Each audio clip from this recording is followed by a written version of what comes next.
lot of people or companies employing digital marketers and putting ABM within their job roles. And I just think that's a really troubling approach, because we're getting to a point then where we're asking someone as a digital marketer to understand ABM enough to execute a program. I think there's real disparity there in understanding how ingrained the depth you have to go in to really get value from an ABM program. Can someone do that if they're also managing your paid strategy, your email automation? They're adding it as if it's a channel, and that's a misconception. It's not a channel.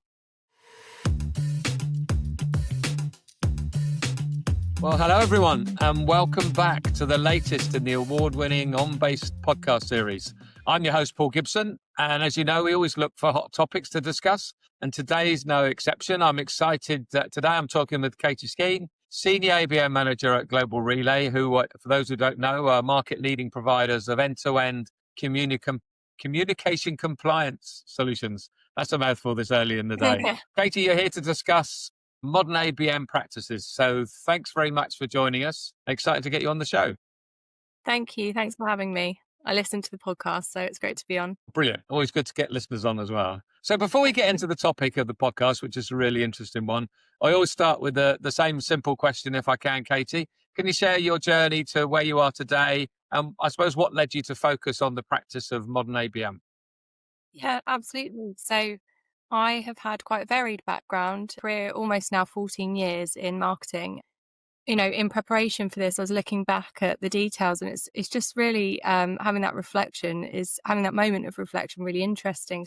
I started my career, one of my earliest roles, in a medical devices company, very, very big corporate, going into their international marketing team. And you don't know what you're walking into at that age when you're going into a corporate. And it was such a fascinating first role, getting exposure to various different parts of marketing, you know, videographers, graphic designers, etc. Everyone incredibly talented at what they did. And I think going in there sort of sparked a real curiosity for me in different areas of marketing. And going on from there, I found myself in agency world. So I spent the vast majority of my career in agencies, and about 10 years I spent just about. And it was in the last maybe 7 that I focused on ABM in one way or another.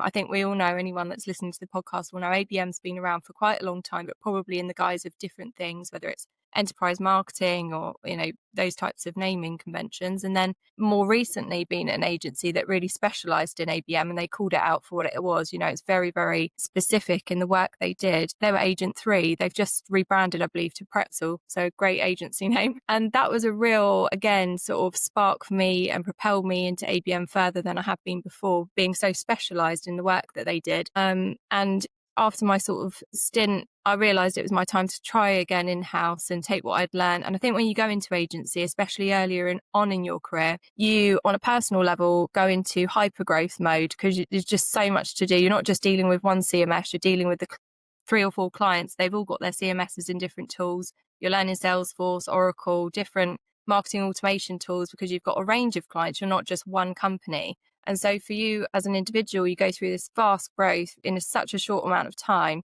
And I was so ready to take that in-house and just focus on one objective, but one brand, one corporate company entity that could really dig deep, especially with ABM being data-driven, really understand the insights better. And that's how I came to be at Global Relay now, almost coming up on 3 years, just over 2 years. And it's fascinating what you can do once you've taken all of that historical learning and put it into something like this, where I've stepped in and started to build a team, and you begin to, take the knowledge that you've had from maybe an agency background or various experiences and bring it all together. It really starts to become a really exciting journey into moving the needle in a company that previously hadn't done ABM before. So it's a very exciting premise for me to come in-house and do that at Global Relay. Yeah, that's a good journey. And it's unusual to get the agency and the client side together. And it gives you more of an understanding. I mean, ABM, it's such a acronym has almost been seen as a bad thing from a sales perspective for a long time. And I think we're coming past that now. But seeing it from an agency side with multiple different companies doing it and then taking it back client side must give you an advantage in that you've seen how it's worked elsewhere. So that's a really good journey to start on, I think. Yeah, absolutely. I mean, that's how I sold myself in at Global Relay. You've seen it done so many times before, 10 plus big B2B technology companies doing exactly the journey that they're about to embark on. So absolutely, yeah, you've hit the nail on the head. Yeah. Excellent. Great stuff. So let's dig a little into the subject of today. How have you seen, I suppose, the fundamentals of ABM evolving as organizations mature in their approach and aim more at targeting, engagement, etc.? I'd say there's two parts to it. There's the maturity of the company on that journey. And as we know, I think it's a common misconception that ABM's just been around most recently. It's been, I think it's Bev Burgess. I'm not sure if she was at Salesforce or at one of the, big five tech. She has been doing this for 20 plus years. And so I think it's always been around in these sort of centers of excellence that have been created by the likes of sort of journey to maturity is one thing. But then I think what we're also seeing in more regular, maybe for the last 5-10 years, is a maturity of technology. And so if I just talk to the first point, I think maturity in teams, bringing in an ABM function or using agencies, etc. I think it's definitely a case of trying to crawl before you walk, before you run, putting in just pilots beforehand. And I know a lot of people listening will probably already be doing this or maybe are yet to embark on it, but you can't go in day one and say, we're going to execute a really exceptional ABM program. It's a lot of trial and error. It's a lot of understanding data and digging into materials and finding what's right for the audience you're speaking to. Then the second layer being the technology, which is just rapidly evolving, as we all know, with the introduction of AI. And so I'd say, again, technology, you can't go in day one with the perfect tech stack to execute. But I think, again, building blocks of it come together to provide you what eventually will be sort of your 3 to 5 year. When you're looking good, things are shaping up well in your programs and you've got the right tech behind you, you've figured out where it plays in your programs, then you've got a good way to move forward. But again, I think the maturity is an interesting question. It's so multifaceted. And I think as you build out teams, talent is a big part of that as well. Having the right people that have either done it before or skill gaps. But I think insight and data, obviously, for ABM is just key, and having people that can understand it and find patterns and understand it in that level. Yeah, and that's an interesting thing actually, because you've just done it, or you're doing it at Global Relay, establishing ABM from scratch, if you like. What would you say are the key considerations when you're building the right team and the right operating model?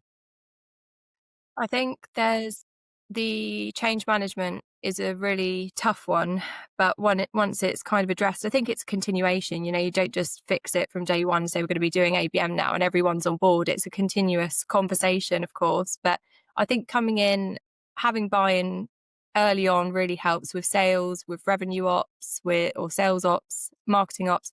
You kind of need that collaboration in order to take it forward. I'd say if you're alone wolf trying to stand up ABM, it's not going to go very far, because you do need those points of execution with sales. You can't just throw ABM out into a company and hope for the best. So I think that relationship with sales and leadership quite quickly becomes, it's going to work or it's not with ABM. It can't go much further without them. So having that collaboration from day one is very important, or at least trying to build on it from day one. And then I think having the other marketing functions and other marketing teams understanding it to some extent a bit deeper than perhaps they do from if they haven't been involved in ABM before. So you do need to have content writers and parts of the team that are going to actually be executing on materials that are really relevant to that account, understand what the objectives are and what those challenges are within the account or accounts if it's one to few. So I think initially it's that change management, trying to explain the difference and impact that ABM can have and bring people along on that journey. But secondly, then the practitioners also coming along, so that when they're writing content or when they're developing could be design, landing page, they're understanding the needle that we're trying to move as well. So kind of from the top down, but also bottom up with people that are going to be doing the day-to-day as well. Yeah, that makes a lot of sense. And I think people still today underestimate the importance of the alignment, especially sales and marketing. Because as I say, sales have always seen ABM, that's some marketing thing that's not relevant to me. But actually, if marketing get ABM right, everything they're doing is beneficial for sales, because all of a sudden your pipeline is only going to get filled of those good quality opportunities they can actually close. So I think it's and we did a whole thing at the Global ABM conference a couple of weeks ago, and we had a panel discussion with some customers who really have nailed that sales and marketing alignment. And we weren't just hearing from marketing, we're hearing from sales the difference it means. So I think that alignment is really important.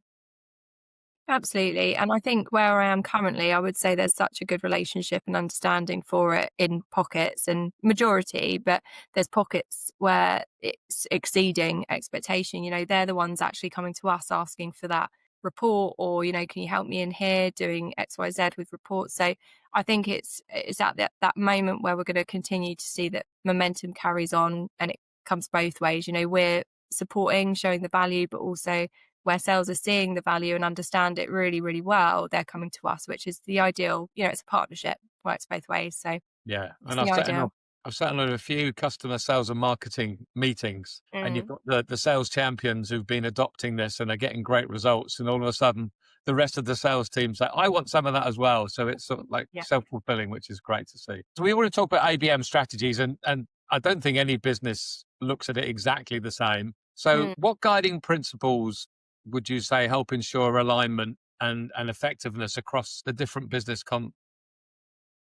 Yeah, that's actually a really timely question, because I think what you were just saying there about it sometimes can become who shouts loudest. If you've got a finite amount of ABM resource, whether that's in-house or with an agency, I think when you start to see success, you do get then a wave of, okay, how can we scale this? And so coming back to your question around alignment and everything, I think this segues really nicely, because we've recently been in a position, and I've seen it in clients as well, where things have really taken off. And I think with longer buying cycles, it's really tricky, isn't it? Because you spend a lot of time doing the sort of footwork, trying to bed in the campaign, making sure things work properly and you're seeing success. And then, say 18 months, 2 years, you do see it take off and you get this influx of, okay, I'd like that and I want it now. It's kind of, again, change management or education, that the work starts 18 months ago, so we have to lay down the foundation so that we can be working towards that. I mean, that's for the longer sales cycles that we're talking about, those big enterprise companies. But when we do see that influx, the alignment for me becomes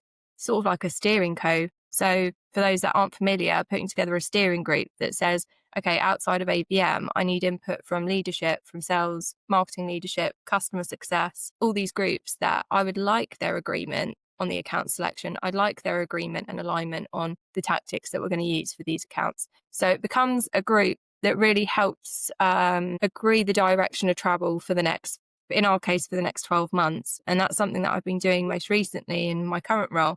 That's really helped, I think, with that shouting loudest, trying to understand where should our priorities sit within the business, and where I think there might be a priority, there's others in that group that can say, well, actually, you don't maybe have the details on XYZ, so let me bring that to the table. And it's an opportunity for everyone to come on board.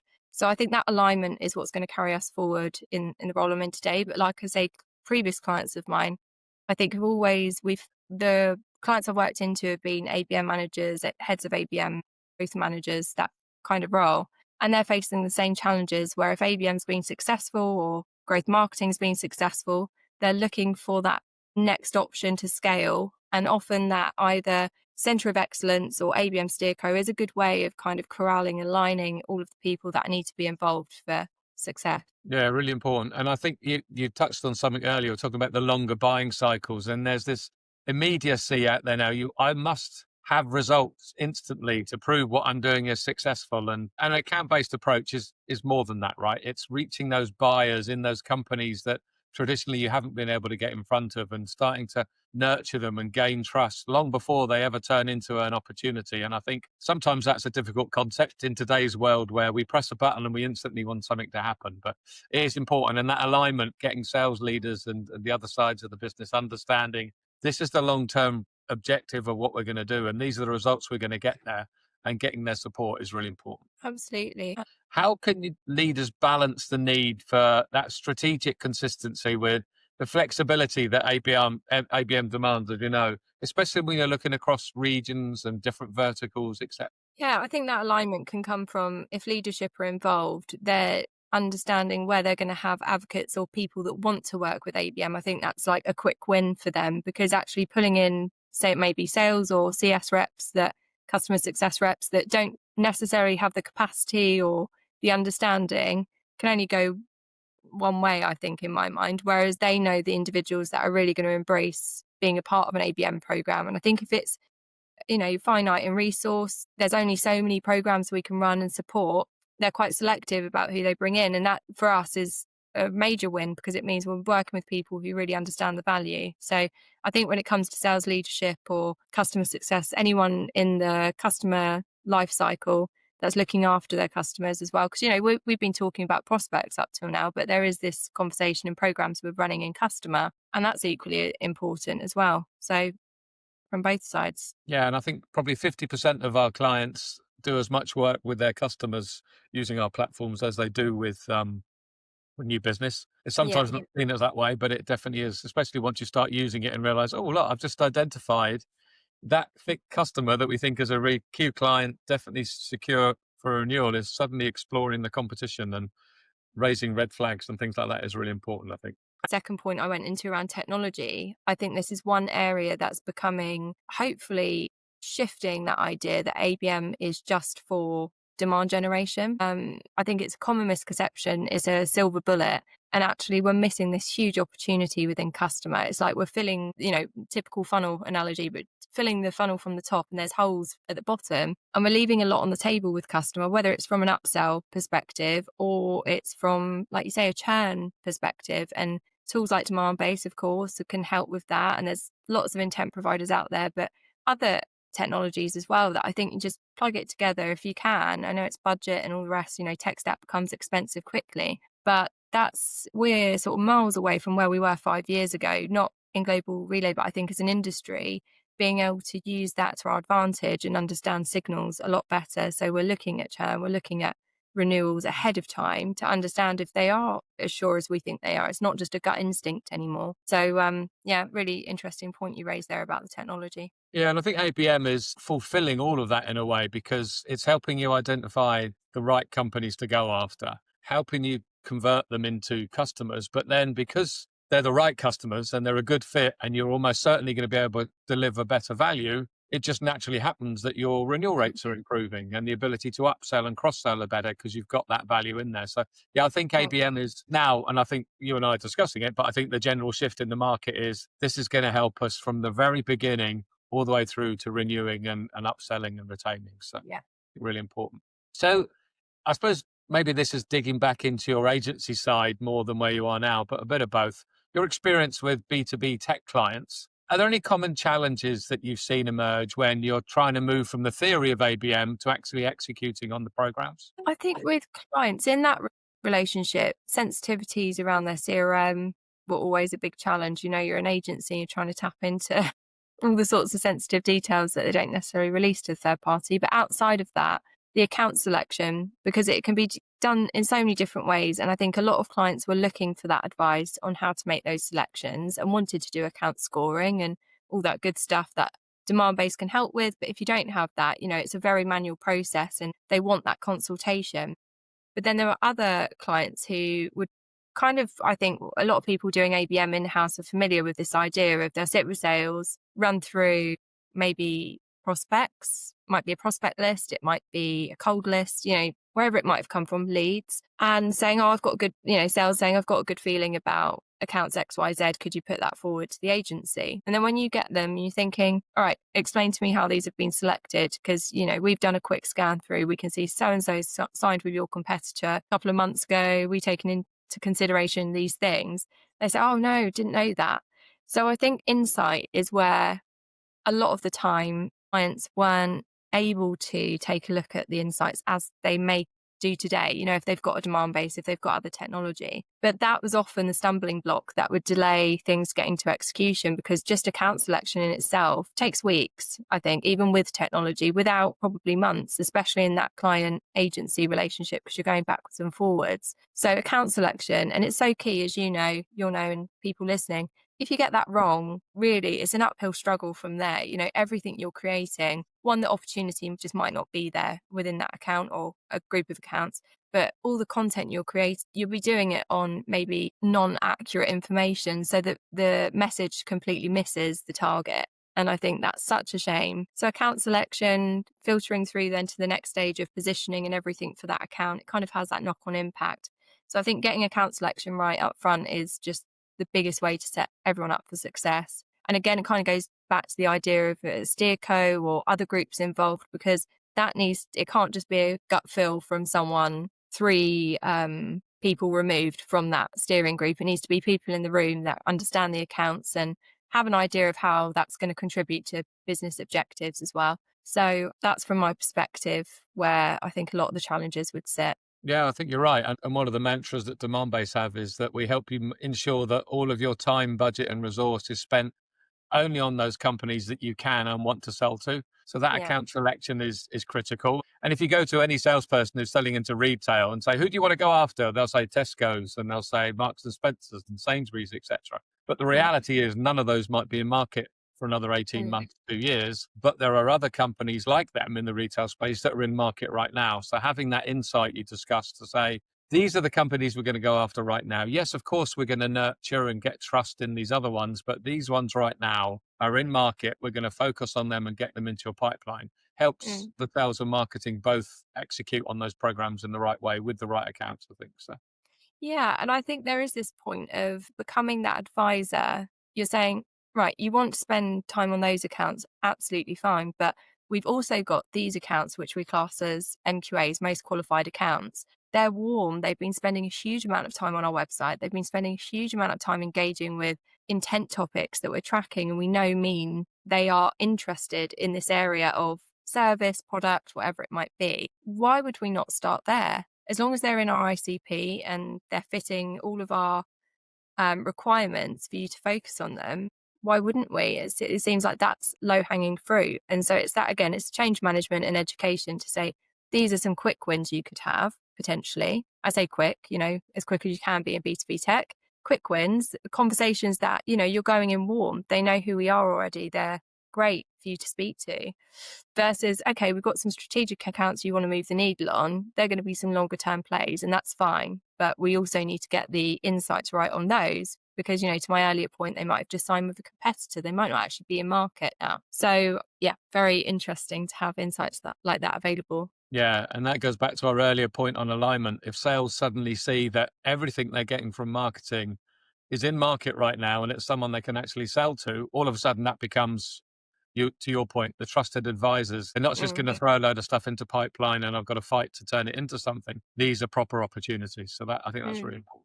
So we touched on technology before, and I think we've all heard of the term AI, right? I mean, that is the beast right now. So how would you see these improving platforms and AI reshaping the balance between what we've always had, human insight, and technology-driven orchestration?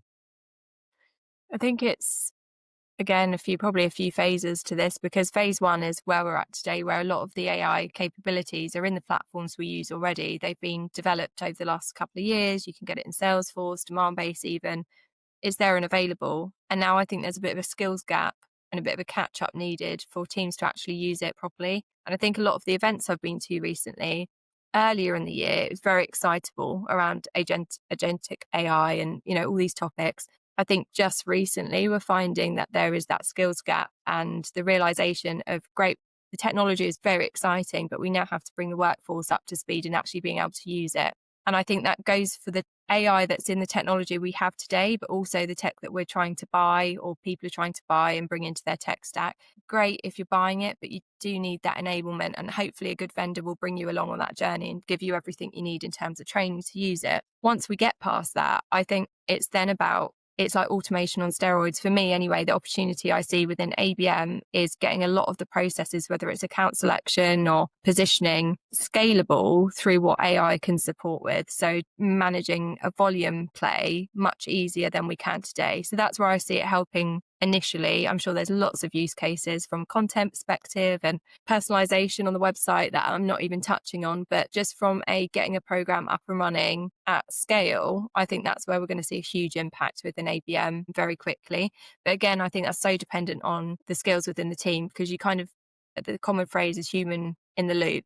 So everything that AI is producing, you've got that human touch point to say, yeah, okay, I agree with the logic that's being used here. The prompts were on point, so everything's come back as we hoped. And I think if the individuals don't understand that, then we can't, obviously, this is an obvious statement, but we can't rely on the outputs of AI in this scenario I'm using around account selection. So I think there's a few stumbling blocks before we get there, but there's some real quick wins that I think for me will mean scale it's going to enable us to scale a lot faster. Yeah, it's really interesting actually, because as I say, we've been to a few events recently, and AI, it's top of mind, but there's almost some cynicism in it now, Mm, because I spoke to quite a few sales leaders that have said, yeah, we fully enhanced AI, and we bought this AI tool and it drives our salespeople and our SDRs to their next action, and boom, they go off and do it.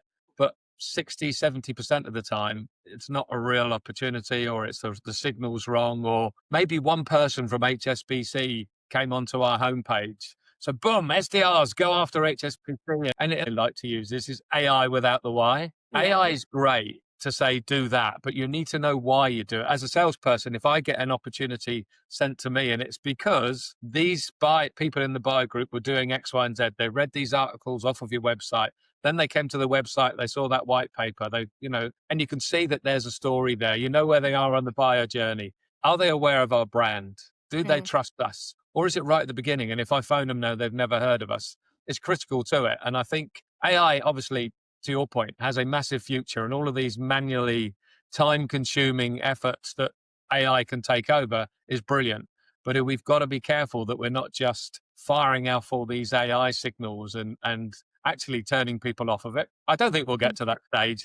It's early days in the AI world, but I think you obviously identified it as well. There's a little bit of almost cynicism around, yeah, AI great, but are they giving us real signals or not? Yeah, I think the SDR, I completely missed that off. We've actually been investigating SDR tools from, not that we want to shop for them, but just to understand that technology. And they're really interesting. But I think to your point, it's light intent signals can sometimes be misconstrued. I think we're in that really tricky period. It's going to be trial and error essentially. And I think that's what you were getting at as well. Yeah. But I really hope it's a shame you're saying about cynicism, because I think it would be a shame for us to say that's on AI, because I think a lot of the time those sort of scenarios can be fixed by just bringing people up to speed on how to use the tool, or education around it. But again, I think it's one of those things we have to be responsible about when we bring it in. We're not just dropping it into our teams and saying, there you go, you've asked for AI, there it is. Making sure everyone understands it so that we can make the most of it. I hope it doesn't get shunned and then everyone's like, okay, we're over that wave of AI. We thought it was going to be big. I think we need to be quite patient with it and train people up so we can use it Yeah. efficiently. Yeah, I think you hit the nail on the head. I think AI is here to stay, and it should, right? Because it's going to give Yeah. us so many advantages, and lots of technologies are now building that. And these agentics is going to be the heart of everything we do. But yeah, definitely, we've got to make sure we get it right. So on that, Mm. though, so when we look ahead, are there any capabilities that you think would define the next generation of ABM leaders? I mean, it's Yeah. becoming more complex and data driven. Yeah, what I would say, I'm seeing a lot of people or companies employing digital marketers and putting ABM within their job roles. And I just think that's a really troubling approach, because we're getting to a point then where we're asking someone as a digital marketer to understand ABM enough to execute a program, which I don't know. I think there's real disparity there in understanding how ingrained the depth you have to go in to really get value from an ABM program. Can someone do that if they're also managing your paid strategy, your email automation? They're adding it as if it's a channel. And I think, again, that's maybe a misconception. It's not a channel. But I think, going back to your question, I think the next round of leaders or teams and what are they going to look like, I think it still comes back to sort of the initial fundamentals that I would look for in the team that I've hired actually is curiosity. Because I think in order to be a good ABM manager or whatever role you might have today or want in the future, if you've got curiosity, you're going to unpick insights. You're going to find what the pattern is, the story, the missing link often. And that is where we uncover opportunities. So I always speak about in my team, if we're seeing patterns, let's discuss it, because then we can try and understand if there's an opportunity here. And I think a lot of the exciting ones that we've recently come to fruition or are kind of in a really critical stage is where we've spotted things in the data. So I think that only comes from being curious in nature. So I know that's a very fluffy answer, but I think without that, skills are all well and good. And I think we need to be training for AI, need to be training for data insight capability so we can understand data. But other than that, yeah, creativity, of course, curiosity, of course. I think a natural interest in technology is key, because I don't see a future where we're having ABM programs stood up without technology. I just don't see that. I think tech is going to become more and more important in the programs we run, at least in enterprise businesses. I do think there's a space within the smaller businesses that are looking to launch ABM or sort of pilot and test bed, where they may not need such a big tech stack. They might be looking to do things manually, but I think as you scale, there's really no other way about it. I think unless you're going to hire a team of 100 for ABM, which could achieve with technology. So, yeah, I know that's fluffy. I hope that's all right. But curiosity is obviously a key point for me that Yeah, absolutely. Curiosity is one of the biggest things when I'm hiring for salespeople. yeah. Are they really interested? Do they want to take the time to understand the business they're talking to and really Mm, dig into the why of, what's happening and why is it happening and what happens if you don't fix it type thing. So I think yeah. curiosity is a biggie for sure. And I'm sure many people listening to this, if they're not already doing it, would be keen to get going on the ABM, modern ABM approaches, but they Mm. could find internal resistance because we hear that quite a lot. So how do you recommend they can fight that resistance, especially when they're pushing for what many people are calling unconventional marketing bets that you get in ABM? Yeah, so I would go ahead and just do some account selection. There's lots of different models out there, but I think some of the basic ones are just based on looking at engagement data and looking at if they fit your ICP. And they're things that you can do manually with a list of about 100 accounts. So if you can, in your own time, work on an account list, do some of that account scoring, score them as high, medium, low as to whether they fit or not, and then present that back to the business. I think that's a great starting place to say, I've done a bit of research. Here are some accounts that I think we'd have great success with, but they're also exactly the type of accounts we would like to have as customers or clients. Anyone that says no to that, in my mind, is mad because you've done some work there to say, this is where I'd like to do some work. And I think they're a really good bet for the company. Let's go away and see if we can make it happen and position it as a pilot. I don't like to use the word because it suggests it's either going to pass or fail. And I think you need trial and error in ABM to get it right. I think from a starting perspective, if you're getting resistance, go in with that account selection. And if you need help with that, there's so many people in the ABM industry that I'm sure will put their hand up to help.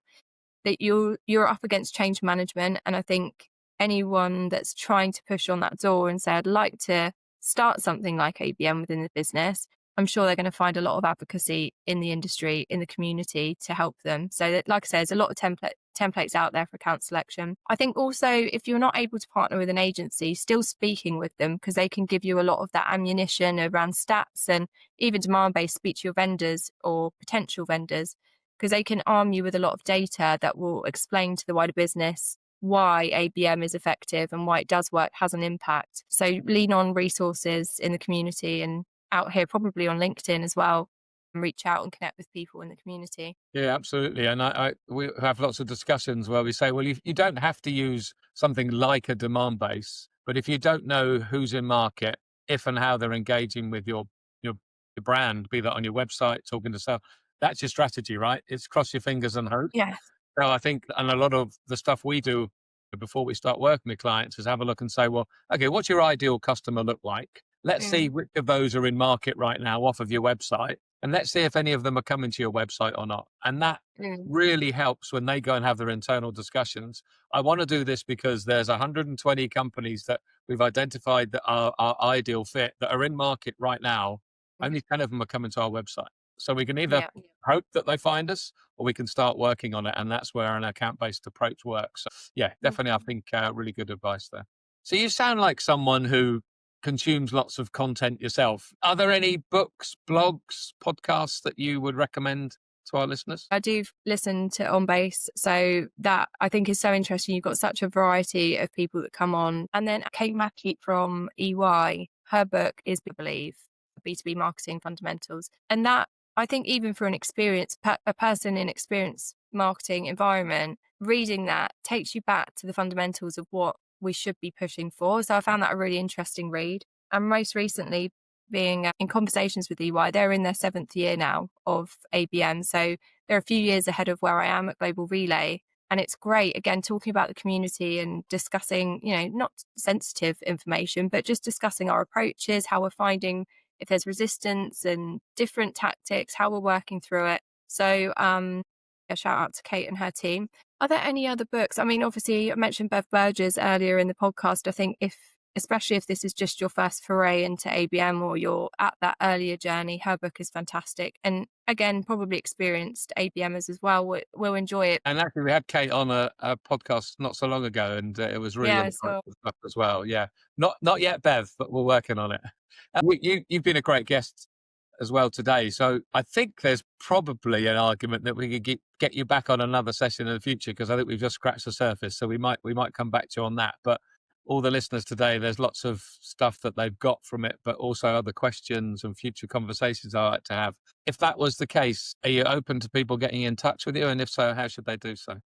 yeah, absolutely. So you can reach me on LinkedIn. And if you can guess already, I'm all about our community. So whether it's ABM or digital marketing more generally, I'd love to speak to anyone that wants to get in touch. Awesome. Well, that was a great session, Katie. Thanks very much. I really appreciate it. I hope you've enjoyed this episode. And listeners, don't forget, there's another 600 or so episodes in the series, so make sure to check them out. Thanks for listening. Thanks again, Katie. And until next time, everybody, cheerio.